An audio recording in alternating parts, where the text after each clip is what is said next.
Alright, greetings. Just made a 1 minute video before this to warm up a little bit. It always feels a little bit strange to just talk to the camera from, sitting by yourself in your own silence. And I don't know, occasionally I talk with myself sometimes. Yeah, but yeah, let's hope I'm a little bit better in flow now. What are we gonna talk about today in the Roots and Rambles? Um, Reflections upon the symbolism in the waking reality, I guess. Because I'm super much into that at the moment. And that side of me is, expressing itself a lot right now. You could call it the inner alchemist, maybe. The wizard, or something like that, I guess. Um, yeah. So, what's good? What's happening? Um, Reality is like a dream, a very slow moving dream. When you dreams, you are processing energies at a very fast rate, and things manifest way quicker. And it's also way more, it can be way more abstract and absurd and symbolic, metaphoric, um, than waking reality. Nonetheless, in waking reality, um, you can use it as a way to interpret which kind of energies you have going on within yourself. Um, if like you see this in a lot of people who started noticing synchronicities with numbers, like they look at the meaning, and like, oh, I see 1111 all the time, what does this mean, and it's like it's an energetic alignment, and it can mean a lot of things. And it's the same with dreams as it is with waking reality. There's not just one answer to each synchronicity and symbolism that's happening um in your life, and you can really nitpick this and go very deep, which you can also become very obsessed about. At least I see some people do that, and you become addicted to chasing synchronicities and symbolism and meaning, and that's when the archetype of the inner alchemist takes over. So that can also be not dangerous. I mean, I guess it can be dangerous, but something to be aware of at least. To integrate that part of yourself, and have it, you know, be integrated with the other parts of your own being. So, yeah, how does this make sense? For example, in my garden, it has a lot of slugs in the summertime. At least the last season it did. Let's see what happens this summer. But last season I also neglected my garden a lot, and it's been neglected for many years before I got it. And yeah, so there's like some unprocessed things there, and that's also connected with some things in my journey, spiritually and physically, and yeah, all of that is connected in my perspective at least. And by the way, I'm not claiming anything of this to be ultimate truth. It's just my personal perspective upon life that adds a bit of magical flavor to it, if you will. I don't encourage to become dependent on seeing waking reality as a reflective mirror that you can get to understand in such a high level way that you appear as a real life wizard. Because it's very rare and very few people who can actually do that. And if you become dependent on it, it can also lose a little bit of its magic. So I would say there's even synchronicity in what appears to be non synchronicity, or symbolism and no symbolism as well. So honor the contrast, honor the moments of magic you have in your daily life, if you do have any, and if not, hopefully this video can inspire you to have a bit more magic and grow that inner alchemist of yours. Yeah, so that is that. But slugs. So slugs can represent, a lot of things, and in my case, I ended up concluding that they represented, allies that, help me digest, unprocessed emotions. But it, like, the way I got to define that is because they became a mirror to see, oh, I neglected the garden and I neglected parts of myself that need processing in terms of emotions. And, now the slugs have been part of my journey to become aware of that, in my innerverse, to see that within myself and to empower that. And now I'm trying to balance out the ecosystem of my garden a bit more. I'm doing my best. At the same time with my emotional life and my spiritual life. I'm doing my best. So I'm very curious to see what this summer season is gonna reflect back to me. Yeah, of all these things. That's gonna be exciting. Yeah. So each animal, like slugs, like each insect, you have ladybugs. All of them carry what you could call, a key frequency, maybe, where it's like, some people are sensitive to this, when, like, some people get really excited when they see a ladybug, and it's like, where does that come from, and it's like, insects are very much, in tune with, like, the introspection and, like, the groundworkers of the earth, and they're very, like,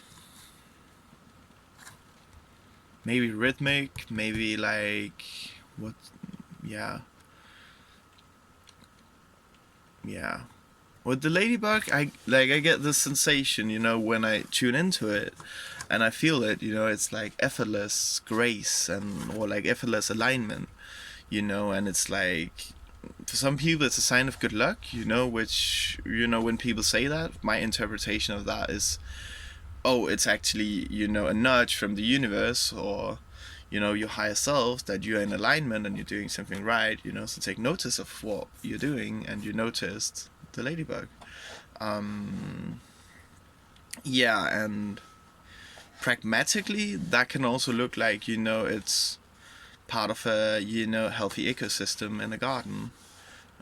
So that's like, if you tune it down at the more dense level, which is like, the way I see it, with these frequency things, is like that there's things going on multiple levels of the cells we have. So on a higher density level, there's also a perspective of you operating, and there's things going on and things being orchestrated that at your lower density self, where it's like, this here waking reality is like what some people call third density. So yeah, like, this is like a slow vibration, like of a dream or something like that. But at a higher density, some energetic things are happening, and yeah, how do I explain this? Like, it becomes a little bit difficult to explain, because it's really big inside my mind. I'm gonna try to express it in words. It feels like, minimizing it, and if I realize how many things that's connected, and that can be hard to describe because it's so intuitive to me. But let's take the ladybug, for example, that when that is manifested in your reality, and everything around you is a manifestation all the time from a higher density version of yourself. So when you encounter a ladybug or a slug, for the matter, that can, that's a mirror towards you of a reflection of an energy that's going on about you on a higher level, and the being you're perceiving, like the ladybug or the slug, is also a multi-dimensional being that has like qualities, and it operates on multiple levels like you as well. So when you meet the ladybug, the slug, or the bird, or the roadkill, like all there's so many like of these things, it can be as significant as you choose to tune into it. You also don't have to. It can still have an impact on your life, and it can still not have an impact on your life. It really depends on what is relevant for your journey. But yeah, so meeting and working with the ladybug spirit, should we say, yeah, then it reflects certain things towards you, certain energies, that may be perceived fruitful, and that most people would prefer to have in their energy field manifested, because a lot of people value this kind of higher light balance, or like you could call it that, like basically with less chaos. It's not so much associated with chaos, and the reason I'm talking about it in this way is because I don't judge chaos, and I don't judge lower vibrations or densities as good or bad either.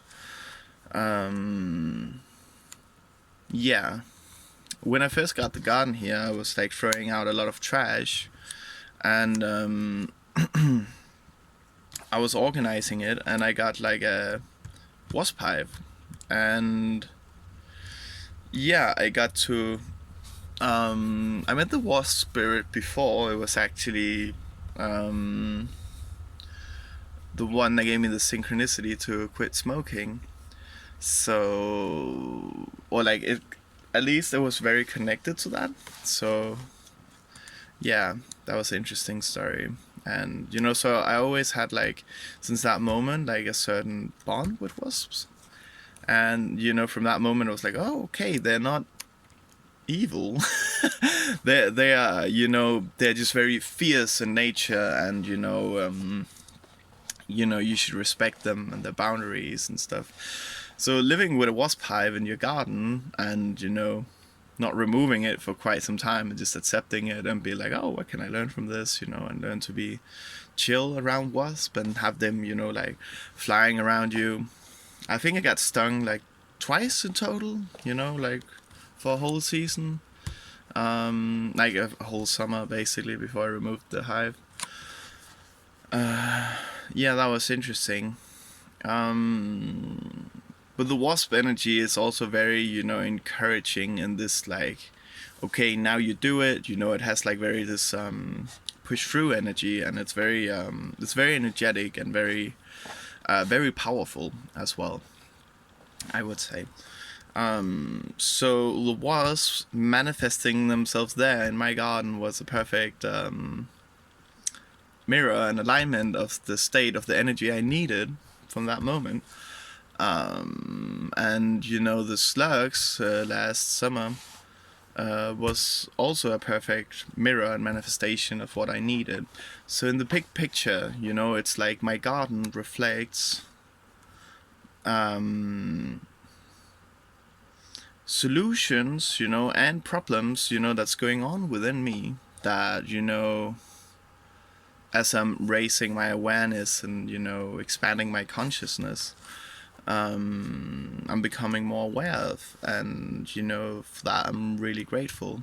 And I wish I could share the gift effectively of seeing the world in this way, because it makes life feel so magical. Yeah, but it's also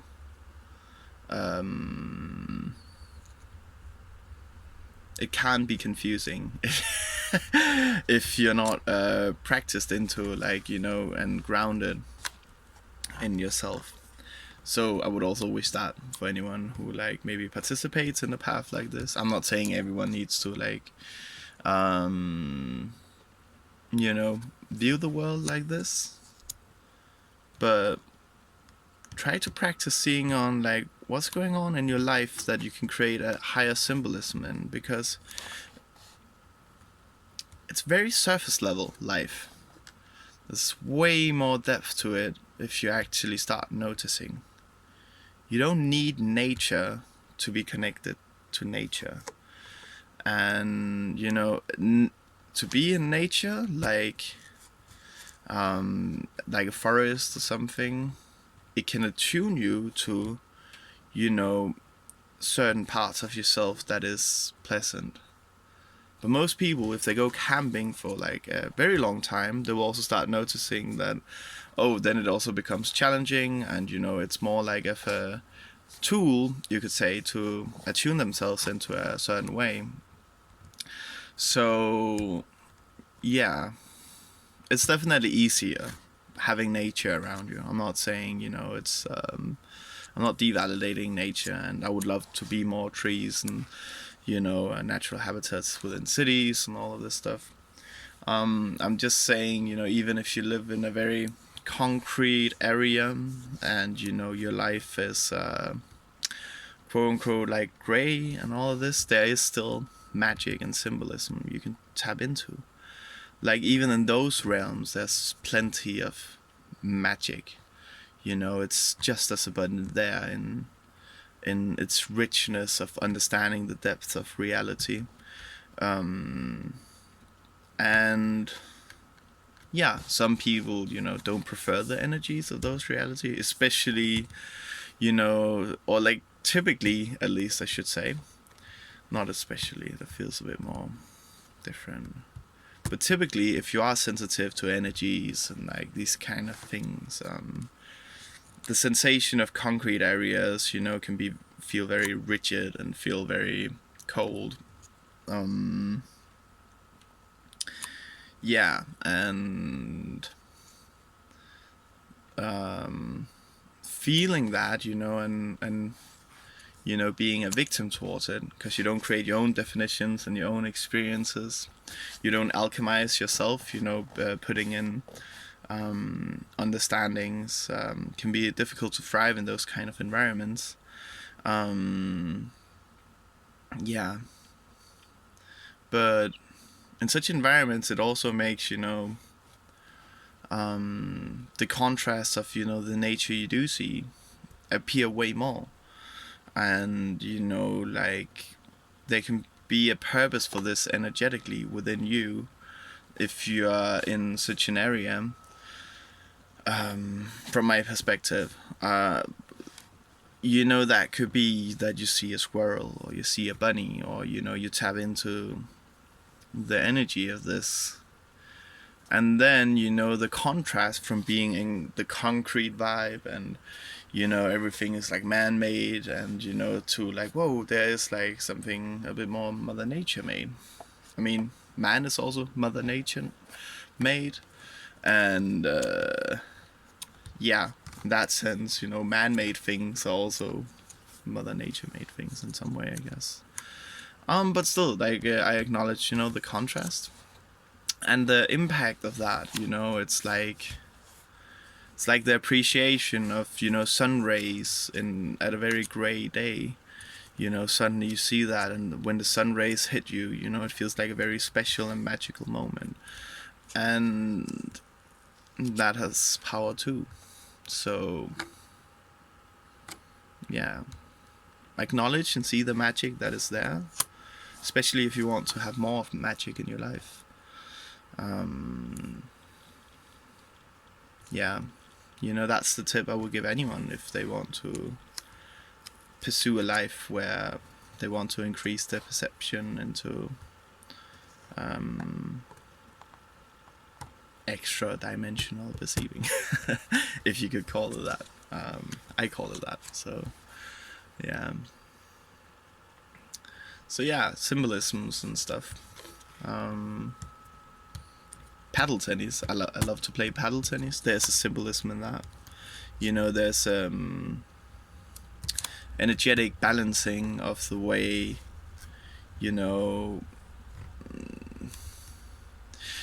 like you can see it on, like some people, and like there's this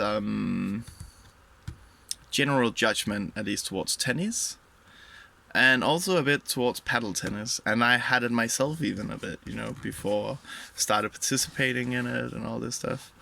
But that, it's a little bit gay, and I love gay people, and nothing about homophobic, but in the culture of Denmark, that's what you say about something if it's a little bit soft or something, and you have a judgment towards that. But usually it's just something you make fun of, and it's yeah, it's not fair that like that judgment is associated with gays, but it's more like yeah, and it's, I guess, because of suppression and all of this, but there's many like many groups that are being judged for things, which is unfair. So I think, not just gays or something. I think, the best thing would be is, and I'm not saying it's easy, but the optimal thing would be if every group could loosen up a bit and just be like, yeah, whatever, like that's just the symbolism. Because what does it mean, if something is a little bit gay or something, or that men participates in activity that's a bit gay? That means, maybe it's men that becomes more attuned to their feminine nature, and it softens them up or something. And I think that's a very positive thing, because it's more about balance. And some men, like in toxic masculinity, maybe needs to play a bit of like paddle tennis or something, to have a bit more of like balancing, like integrating within them. Because what happens when you play tennis or paddle tennis is like you get a healthy expression, of like certain aggressive energies. Like there's team play. You learn to attune into your partner as you play, and every point you play, it really teaches you to stay in the present and not to be too attached to the outcome of the game. At least I feel. Maybe not all my friends feel the same, but energetically that's what it does for me. Yeah. So I think the majority of this world's men needs to be a bit more gay. if I should use that lingo. What I'm trying to say with that is just the majority of men needs to be a bit more embracing their feminine nature. And I think it's wonderful that we have gay people, and that we have bi people. I really don't. I don't care. I just love people, and appreciate you, whatever you do your thing, and I'm fucking weird. I'm not saying that other people are, but it's like, but I enjoy seeing other people expressing themselves authentically and being weird, and I think, the whole queer movement is amazing at that, expressing so much diversity, and and that's really amazing. I think it's really healing for the world, to see that, and it's also why it's been met with so much resistance, because maybe it's what energetically they represent, that people of an older generation or people raised in certain environments have like certain resistance towards aspects within themselves. But I think, there is amazing teachings, to get from reflecting about the energies in the whole, like, what is it, LGBTQ plus something. Sorry if I'm getting it wrong. Like, I really respect it, and I'm not so deep dived into it.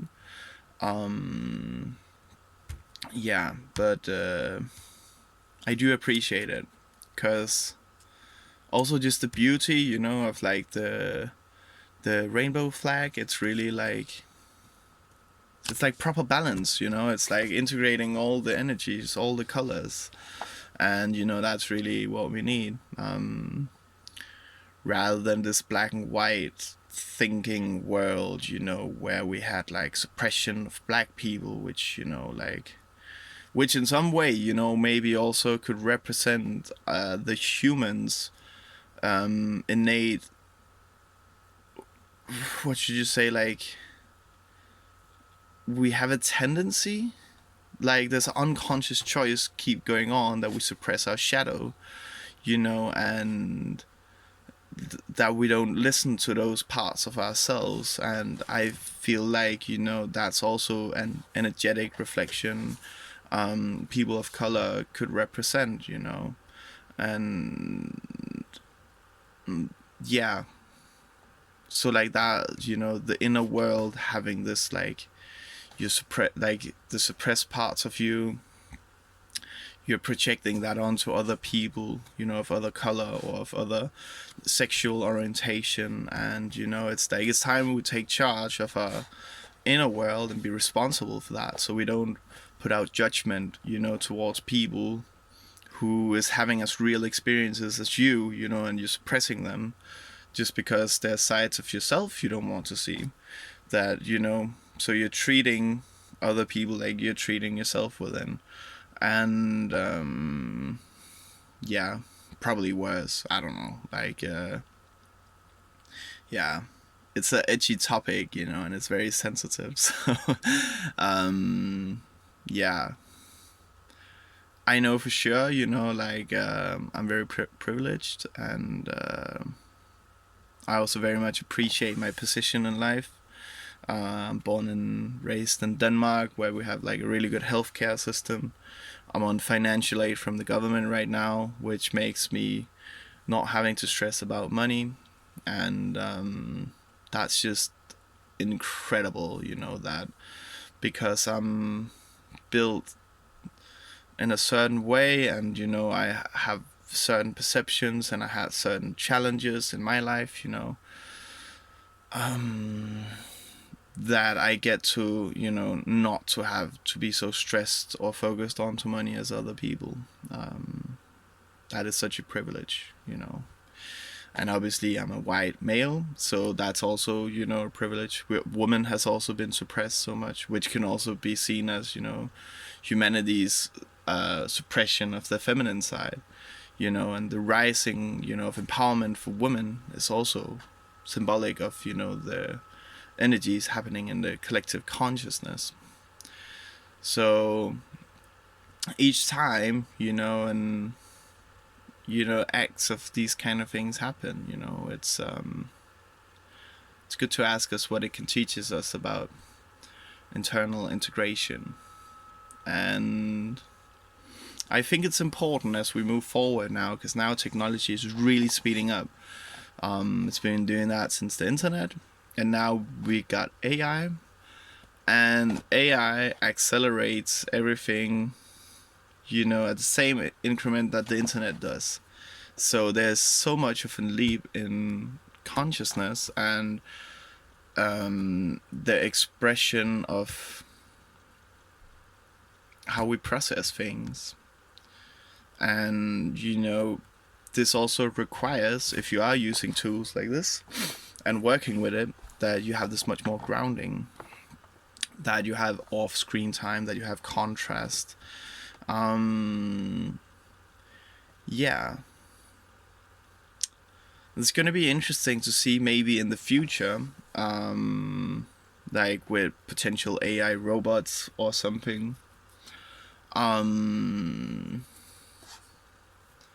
how are we gonna treat them? You know, how do we relate to AI? Because AI also represents something within us, and you know, is it ethical? How we treat animals, you know, like in farming, is also representing of certain energies within us. Um, so yeah, that's curious. Let's see. I think if everyone is just doing their best, you know, to heal themselves and their own journey, trusting the process, then you know, everything's gonna be alright. And from the bigger perspective, you know, I feel we also just soul having an experience, and we also don't need to take things as serious all the time. That's easy for me to say because I'm not in survival mode. So if you're poor and you know fighting to stay alive and all of this, you know, all of these things might not relate to you at all. And yeah, and I have very much compassion for your situation. I hope it would create something sort of transcendence for you. Yeah, yeah, and on that note, I hope we also get to, you know, interconnect with each other more and